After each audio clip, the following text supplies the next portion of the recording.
wabarakatuh. Perkenalkan, nama saya Guntur Bari Pratama.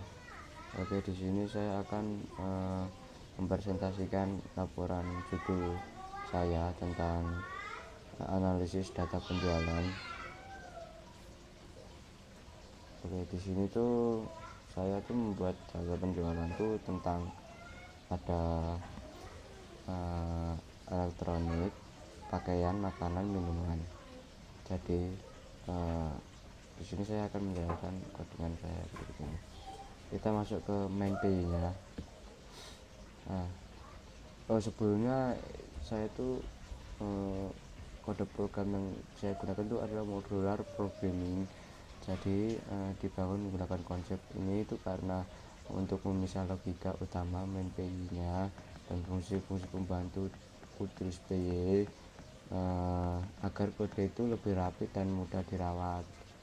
Oke, lanjut ke file main PY-nya, itu file eksekusi utamanya ya teman-teman.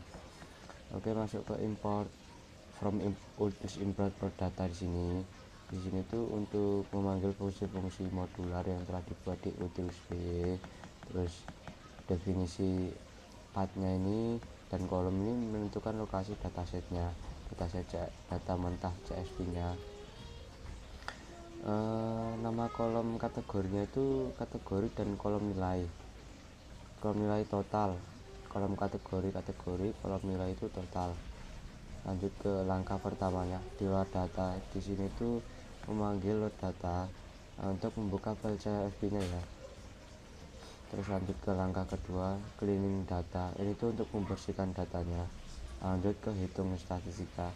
Itu untuk memanggil hitung statistik untuk memproses agregasi data ya. Terus lanjut ke langkah keempat, ini tuh simpan ke file txt, jadi sama gambar grafik. Oke, di sini yang pertama tuh save.txt-nya. Ini tuh untuk menyimpan laporan dalam bentuk teks, dan plot grafiknya itu untuk mencetak grafik image-nya yang berbentuk PNG. Lanjut ke utils PY. Oke, di sini saya akan menjelaskan dari atas dulu bentar. Di sini harus install library-nya dulu, pandas, nampi pandas sama matematik. Oke, lanjut ke fungsi load CSV-nya. Untuk yang pertama ini load data, file path-nya menggunakan bdr CSV yang dibungkus dengan blok try except. Ini tuh tujuannya agar jika file CSV-nya hilang atau error, program tidak langsung crash, melainkan memberikan notifikasi kesalahan, gagal muat data. Oke, lanjut ke cleaning data dari nol. Ini tuh menggunakan df drop. Di sini tuh untuk menghapus baris yang memiliki nilai kosong agar tidak merusak komputasi statistik. Lanjut ke hitung statistiknya. Oke, di sini tuh ada kolom kategori sama kolom nilai. Menghitung nilai total itu menggunakan sum. Biasanya tuh dalam artian sum itu menghitung total nilai, terus rata-rata itu min, terus nilai maksimalnya itu max, nilai minimalnya itu min. Oke, terus lanjut ke pengelompokan total transaksi per kategori yang menggunakan itu df grouping-nya. Itu untuk mengelompokkan kategori-kategori gitu.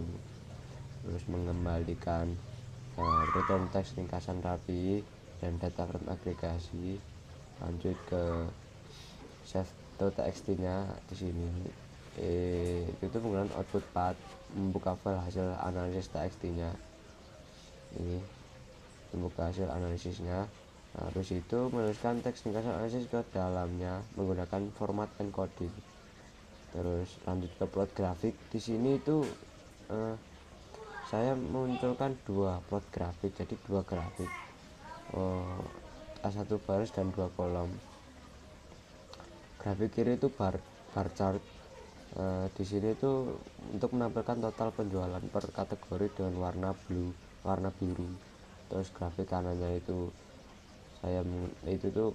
line chart, menampilkan tren penjualan per transaksi menggunakan garis warna oranye. bertitik, terus menyimpan file visualisasinya menjadi file graphic output PNG. Lanjut ke hasil runningnya ya, coba kita hasil running, kita masuk ke main PI nya, file eksekusi kita ini.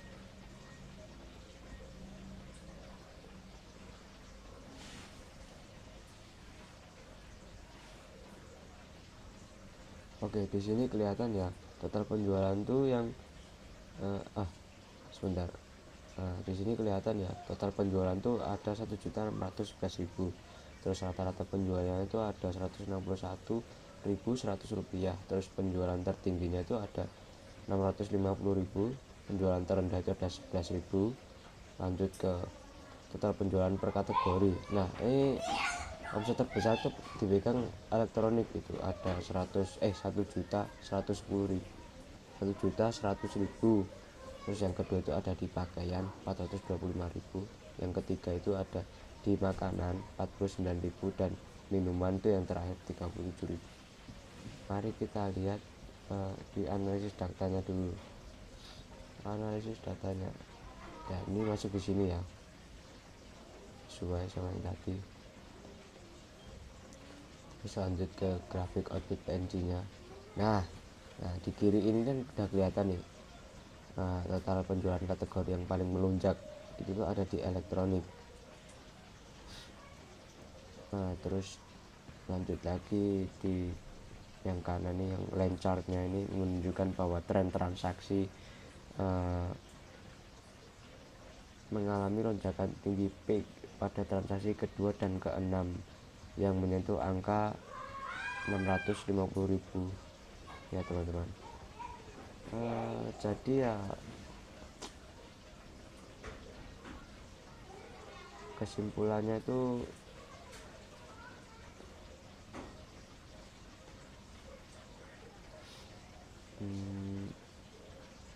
penerapan modular programming di Python ini tuh bikin codingan kita itu jadi lebih efisien, lebih rapi. Terus proses pembersihan datanya, kalkulasi dan bervisualisasi grafik itu bisa berjalan otomatis, jadi satu kali run. Oke, sekian ya teman-teman presentasi dari saya Guntur kali pertama. Saya izin pamit. Makasih yang udah nonton, jangan lupa like, comment dan subscribe. See you in the next project.